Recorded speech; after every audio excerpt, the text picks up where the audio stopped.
নমস্কার, দেশ কুইন পঞ্চুর আরেকটি নতুন ভিডিওতে তোমাদের অনেক অনেক স্বাগত, অনেক অনেক ভালোবাসা। আজকের ভিডিওতে থাকছে বেবিদের কিভাবে বার্থ তোলা হয় বা ঢেকুর তুলানো হবে, কিভাবে ঢেকুর তুলবেন আপনারা।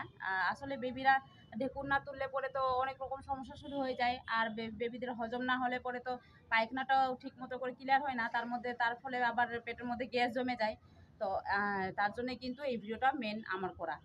তো আপনারা যাদের নিউবর্ন বেবি আছে বা বেবি আছে, যাদের বয়স হয়ে গেছে 2-3 মাস, তাদের কিভাবে ঢেকুর তুলছেন বা কিভাবে তার সঠিক নিয়মটা আমি তো আপনাদের দেখাবো দুটো পদ্ধতির মাধ্যমে। তো চলুন আগে ভালো করে দেখিয়ে দিই, আপনারা মন দিয়ে দেখুন। ভিডিওটি স্কিপ করলে কিন্তু অবশ্যই ভালোভাবে শিখতে পারবেন না। আমি এতদিনে যেটা এক্সপিরিয়েন্স জ্ঞান করেছি, নিজস্ব এক্সপিরিয়েন্সে আপনাদের সাথে শেয়ার করবো। চলুন স্টার্ট করা যাক তাহলে। এই যে দেখুন, ছেলে এক্ষুনি সবে মাত্র, এই যে দেখুন আমি খাইয়ে দিয়েছি। ছেলের বয়স যেহেতু 6 মাস পেরিয়ে গেছে, ছেলে যখন ছোট ছিল তখন যখন ফিড করাচ্ছিলাম, ফিড করানোর পরেও কিন্তু আমি যথাসাধ্য চেষ্টা করছিলাম যে প্রত্যেকবার ফিডের পরে বার্থ তুলতে। যদিও বা রাত্রেবেলা খুব একটা করতে পারতাম না, কিন্তু দুপুরবেলার দিকে করতাম। এখন দেখতে পাচ্ছেন ছেলে খাওয়া ডক্টর প্রিপেয়ার করেছে 6 মাসের পর থেকে তাকে। আমি ছেলেকে এই যে নেস্টামটা খাওয়াচ্ছি। নেস্টামটা খাওয়ানোর পরে, প্রত্যেকবার খাওয়ানোর পরে গরম জল দিয়ে খাওয়াই। তার জন্য আমি যে এখানে ফ্লাক্স সব কিছুই, নেস্টাম দেখতে পাচ্ছেন, এগুলো নিয়ে এসে আমি ব্যাস রৌদ্রে এসে বসে ছেলেকে খাইয়েছি। আর ছেলেকে এখন খাইয়ে নেওয়ার পরে প্রথম যে স্টেপটা প্রত্যেকটা মাকে করতে হয়, ভালোভাবে মুখটা ক্লিন করে দিতে হয়, জিভটাকে ক্লিন করে দিতে হবে। আর ক্লিন করে বেশ, ছেলে যেহেতু বড় হয়েছে, সে কিন্তু মানে 6 মাস হয়ে গেছে, সে কিন্তু বেশিক্ষণ বসেও থাকতে চায় না, সবসময় বেশিরভাগটা টাইম দাঁড়িয়ে থাকতে চায়। এটা প্রায় আমার ক্ষেত্রে নয়, প্রত্যেকটা বেবির ক্ষেত্রেই হয়ে থাকে। তো খাওয়ার যেহেতু হয়ে গেছে, তার জন্য ওর কিন্তু ঢেকুর তোলানোর ব্যবস্থা করছি আমি। এটা কিন্তু অনেক সময় হয়ে যায় যে কোনো বেবি খুব তাড়াতাড়ি ঢেকুর তুলে নেই। জলের পরিমাণটা বেশ ভালোভাবে দিতে হবে বেবিকে খাওয়ানোর পরে। জলটা অবশ্যই চেষ্টা করতে হবে যেন পরিমাণ মতো খাওয়ানো।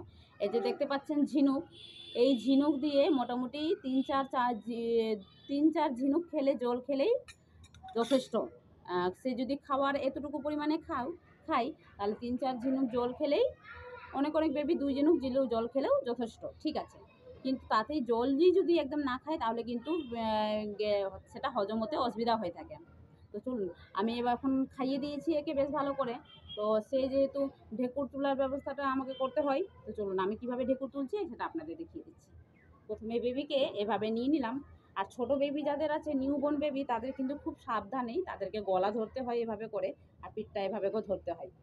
আর এটা যেহেতু বড় হয়ে গেছে আমার ছেলে, সেই জন্য কিন্তু তার আর গলা ধরার প্রয়োজন নেই, তার গলাটা সোজা হয়ে গেছে, এখন আর নরম নেই। তার জন্য সে কিন্তু বসে থাকতে চাইছে না। বসে থাকতে হলে সে কিন্তু কোথাও বলতে হালকা হালকা শিখে গেছে। সে যদি তার ঢেকুর তোলার জন্য, এই যে দেখতে পাচ্ছেন, এই যে পিঠ বরাবর তার এভাবে পিঠটাতে হালকা হালকা করে উপরের দিকে আপওয়ার্ড মোশনে এভাবে করতে হবে। সে যেহেতু আমি বললাম যে 6 মাস অলরেডি হয়ে গেছে, তো সে কিন্তু বসে থাকতে চাইছে না কখনোই। তার জন্য ওকে চেষ্টা করি, এই যে দ্বিতীয় পদ্ধতি সেটা হলো তাকে ভালোভাবে এভাবে কাঁধের মধ্যে নিয়ে নিলাম। আর নেওয়ার পরে, সেটা ছোট বেবি যেই হোক না কেন, ছোট বেবিদের ক্ষেত্রে সবসময় গলাটা এভাবে করে ধরে রাখতে হবে। আর ধরে রাখার পর তারপরেই কিন্তু যা করার করতে হবে। তো এভাবে গলাটাকে বেশ ভালোভাবে পিছন দিকে নিয়ে নিতে হবে। আর নিয়ে নেওয়ার পরে পিঠটা বাবুর এইভাবে করে করতে হবে আপওয়ার্ড মোশনে। এখানে হালকা হালকা করে ডেপ করতে হবে, এভাবে করে ডেপ করতে হবে। এই যে নিলাম, আর সেটা উপরের দিকে উঠাতে হবে, মানে নিচের গ্যাসটা উপরের দিকে উঠবে। আপনারা নিশ্চয়ই আমার কথাটা স্পষ্ট শুনতে পাচ্ছেন। হ্যাঁ, আপওয়ার্ড মোশনে এভাবে উপরের দিকে উঠাতে হবে। এটা রীতিমতো করেই যেতে হবে।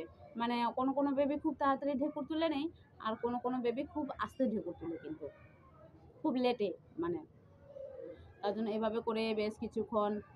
আর যেসব বেবিরা একটু বেশি অ্যাক্টিভ থাকে, মানে 6 মাসের পর থেকে বেবিরা তো বেশি অ্যাক্টিভ থাকে, তো তাদের কিন্তু একটু লেট করে উঠলেও কোনো ব্যাপার না। তাদেরকে এভাবে করে হালকা করে এভাবে করে তাদেরকে দাঁড় করিয়ে রাখবেন, তাদেরকে এভাবে করে ধরবেন, তাহলে কিন্তু বেশ কিছুক্ষণ মধ্যে ঢেকুরটা তুলে যাবে। তো আমি রীতিমতো আগে চেষ্টা করেই যাচ্ছি। এখন দেখতে পাচ্ছেন আমার 5 মিনিট প্রায় হয়েও গেল, কিন্তু সে এখনো পর্যন্ত ঢেকুর তুলেনি। তাকে রীতিমতো এভাবে করি থেকে থেকে। আর আমি উপরে এসেছি, উপরে বাচ্চাকে এদিক ওদিক দেখিয়ে, বাবু যেহেতু একটু বড় হয়েছে তার জন্য ওকে উপরে আনতে পারছি। আপনারা তো ঘরেই বসে খাওয়াবেন, তো অবশ্যই চেষ্টা করবেন যে ভালো করে বাবুকে এভাবে করে ধরে, আর গলাটা যাতে ঠিক থাকে, তারপরে এভাবে।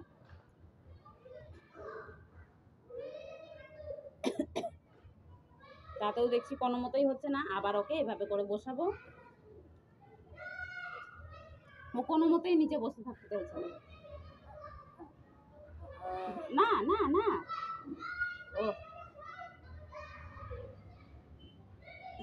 এভাবে করে যখন দেখবো যে দুটো পদ্ধতিতেও কোনো মতে আসছে না, তখন বাচ্চাকে এভাবে করে বেশ কিছুক্ষণ দাঁড় করিয়ে রাখবো, একটু এভাবে করাবো। তাহলে কি ওদের মধ্যে একটা প্রেশার ক্রিয়েট হচ্ছে, পেটের মধ্যে একটা ভার হচ্ছে, তার জন্য কিন্তু অটোমেটিক্যালি তাদের ঢেকুরটা উঠে যায় অনেক সময়। আমি নিজস্ব এক্সপিরিয়েন্সে দেখেছি যে ঢেকুর তুলানোর জন্য কিছু কিছু মা দেখি যে ঘন্টার পর ঘন্টা লেগে থাকে, মানে আধ ঘন্টা না হয় 1 ঘন্টা ঢেকুর তুলানোর বাচ্চার পিছনে লেগে থাকে। সেটা কোনো প্রয়োজন নেই, বাচ্চা অটোমেটিকলি ঢেকুর তুলে নিবে। এই যে দেখুন এখন ঢেকুরটা তুললো, সে কথা বলতে বলতে ঢেকুর তুলে নিয়েছে।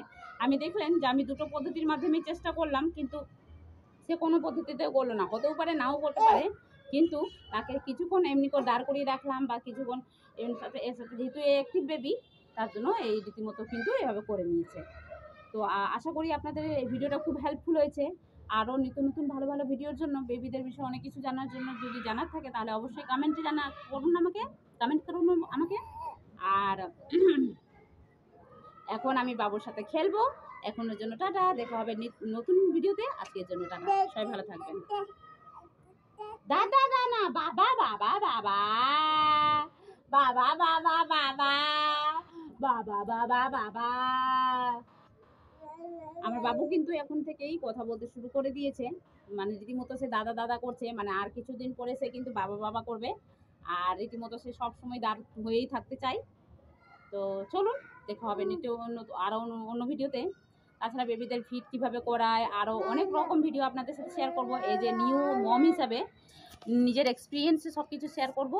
তো আশা করি আপনাদের খুব হেল্পফুল হবে। আজকের জন্য টাটা। ভিডিওটি ভালো লাগলে অবশ্যই লাইক কমেন্ট শেয়ার করে আমার চ্যানেল সাবস্ক্রাইব করে পাশে থাকবেন। টাটা।